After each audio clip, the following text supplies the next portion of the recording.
ये है हमारा क्लास 11 मैथ्स का chapter number 4 complex number and quadratic equation. उसका पहला क्वेश्चन सॉल्व करने वाला हूँ मैं। Express the given complex number in the form of a plus i b. आपका क्वेश्चन दिया है 5i multiply -3/5i।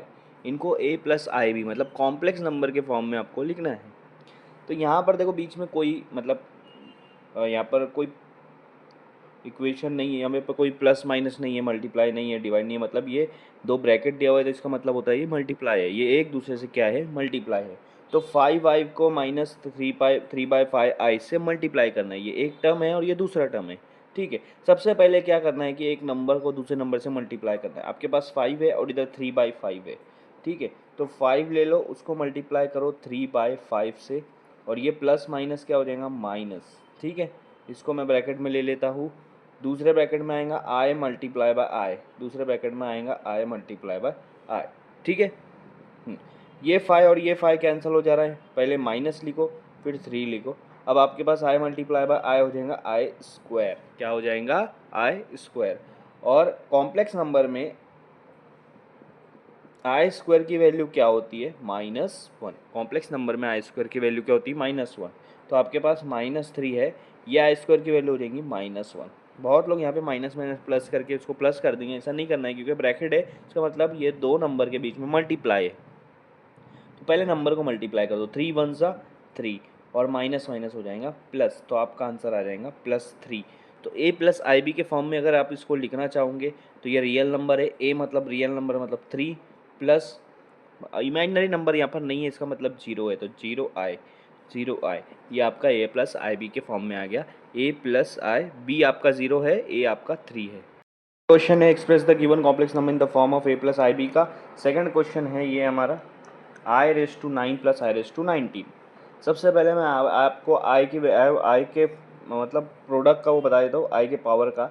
i⁻1 is equal to आई होता है, i⁻2 इज इक्वल टू -1 होगा, i⁻3 is equal to -i होगा और i⁻4 इज इक्वल टू 1 होगा। इसके बाद वापस से रिपीट होगा। अगर i⁻5 है तो वो बन जाएगा i⁻1 मतलब i⁻6 है, इसका मतलब i⁻2 बन जाएगा -1। मतलब 4 का यहाँ पर साइकिल चलता है। ठीक है, अब यहाँ पे 9 है, यहाँ पे 19 है। ठीक है, अब i⁻9 जो है वो 4 के टेबल में कितने पे आता है, नहीं आता है। तो 4 के टेबल में इससे छोटा आता है 8 और एक आपका रिमाइंडर बच रहा है, 4 2 8 और आपका रिमाइंडर बच रहा है। तो इसको मैं ऐसे लिख सकता हूँ i⁻8 मल्टीप्लाई बाय आई।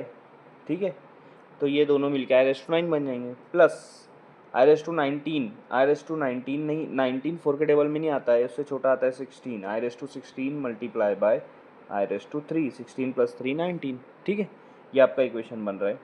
अब i⁻8 जो है 4 के टेबल में कितने पे आता है, 2 पे। तो इसको आप ऐसा लिख सकते हो 4 और उसके ऊपर 2, 4 2 से क्या हो जाएगा 8, 4 2 से क्या हो जाएगा 8, और i⁻1 ये वाला वैसा का वैसा, प्लस i⁻16 को 4 4 से 16 लिख सकते हैं, i⁻4 मल्टीप्लाई बाय 4 और i⁻3 वैसा का वैसा।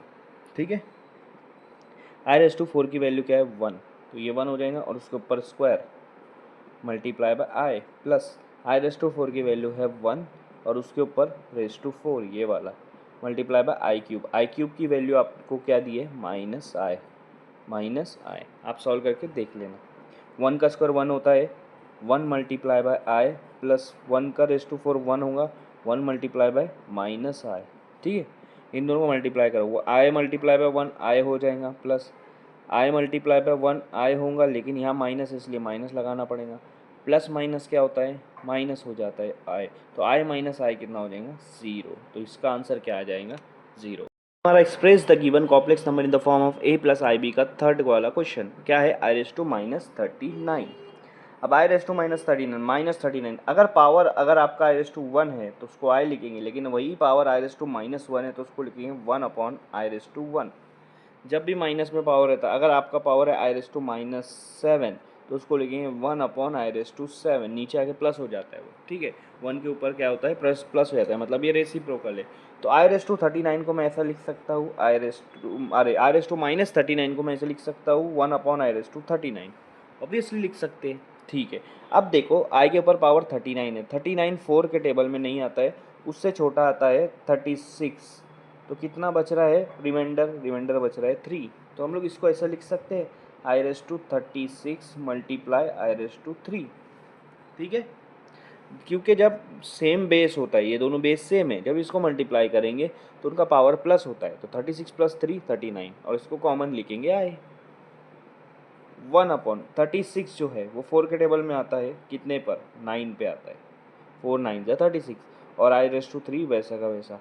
अब मुझे बताओ i⁻3 क्या होता है, -i, और i⁻4 क्या होता है, 1। तो i⁻1 से लेकर i⁻4 तक आपको पता होना चाहिए।